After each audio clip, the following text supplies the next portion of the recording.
Apakah Anda UMKM dan masih bingung cara ngurus keuangan di perusahaan Anda? Nah ini kalau masih bingung, tonton video ini sampai selesai.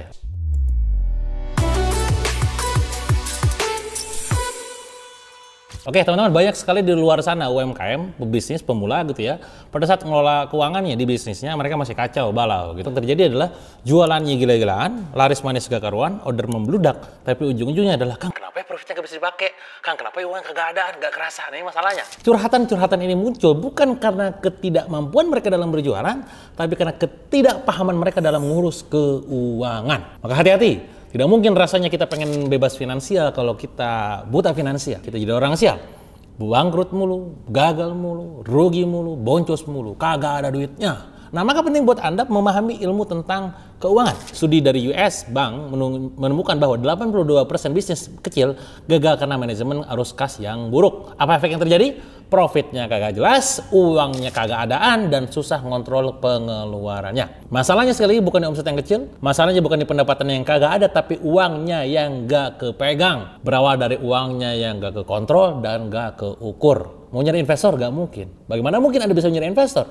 Uang yang pertama kali ditanyakan adalah tentang laporan keuangan. Maka saya sering ketemu orang UMKM, Kang investasi di saya dong, Kang invest dong di saya dong. Pas saya tanya punya laporan keuangan nggak? Kagak, ya gimana ceritanya? Cara Anda memantaskan diri untuk diinvest, cara Anda memantaskan diri untuk bisa tumbuh dan membesar adalah siapkan laporan keuangan. Apa laporan keuangan yang siapkan, Kang? Minimal 3. 1. Cash flow, arus kas. Arus kas adalah bagaimana uang masuk dan uang keluar. Yang kedua adalah laba rugi, bagaimana pencatatan laba ruginya, berapa omsetnya, berapa HPP-nya, berapa gross profit-nya, terus kecatat semuanya. Berapa labor cost-nya untuk gaji, berapa operational expenditure-nya, OPEX-nya, berapa, dan juga marketing cost-nya, berapa net profit-nya, harus kejawab semuanya. Yang ketiga adalah bagaimana neracanya, sehingga saya bisa tahu aset dari perusahaan Anda berapa. Aset dari bisnis Anda itu berapa? Berapa persen equity-nya? Berapa nilai equity-nya? Berapa nilai inventory-nya? Berapa cash-nya, equipment-nya, properti-nya, piutangnya, hutangnya? Semua tergambarkan jelas dalam neraca. Nah, maka apa yang perlu dilakukan?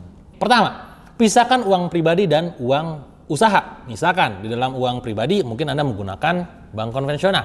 Dalam masalah bisnis Anda menggunakan bank digital. Sekarang banyak banget bank-bank digital yang bisa Anda gunakan. Anda silakan gunakan yang paling nyaman dan cocok buat Anda. Kedua adalah Anda bisa terinspirasi dari metode Profit First dari McAuliffe. Siapin 3 rekening bank terpisah. Pertama adalah rekening penampungan. Kedua adalah untuk operasional. Yang ketiga adalah untuk gaji dan juga profit. Di penampungan, semua pemasukan bisnis, apapun sumbernya wajib masuk ke rekening ini.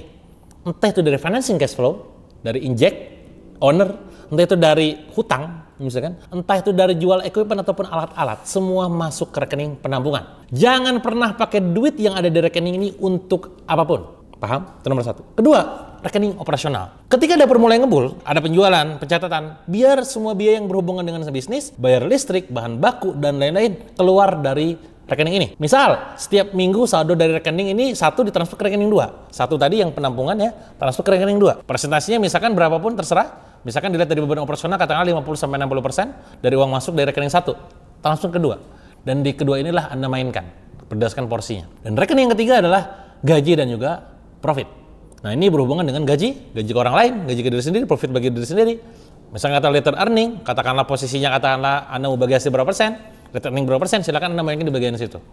Itu kalau mau pakai gayanya profit first. Kalaupun enggak ya gak jadi masalah. Minimal tadi Anda paham tentang 3 laporan keuangan. Nanti kalau misalkan ada uang sisa mau dipakai apa? Pakainya adalah apakah Anda ambil sebagai personal di owner atau Anda kembangkan untuk bikin produk di penambahan aset inventory ataupun untuk beli aset tertentu. Silakan. Intinya kawan-kawan semua, Anda harus memisahkan laporan keuangan pribadi dan juga laporan keuangan perusahaan. Maka walaupun ini terlihat sulit gitu ya, menantang, challenging, tapi perlu Anda lakukan. UMKM yang mencatat transaksi harian cenderung naik omset 30% dalam 3 bulan. Kok bisa? Hubungannya apa?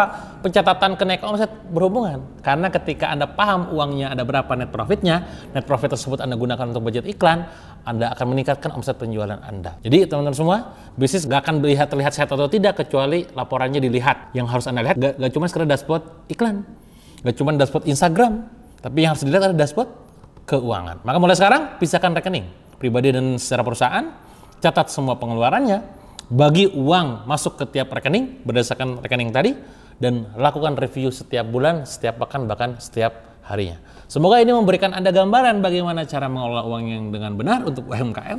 Tentu nanti pada saat makin berkembang semakin kompleks dengan istilah-istilahnya ya. Kalau Anda punya pertanyaan tentang keuangan ini silahkan komen di kolom komen. Kalau Anda pertanyakan juga silahkan komen. Kalau Anda suka silahkan Anda like dan juga share ke teman-teman lainnya. Dan jangan lupa di subscribe supaya saya makin senang ya. Semoga siapapun yang subscribe dan komen dan juga like, Anda bisnisnya makin tumbuh, jualannya makin laris dan makin manfaat buat banyak orang. Sampai jumpa di video berikutnya.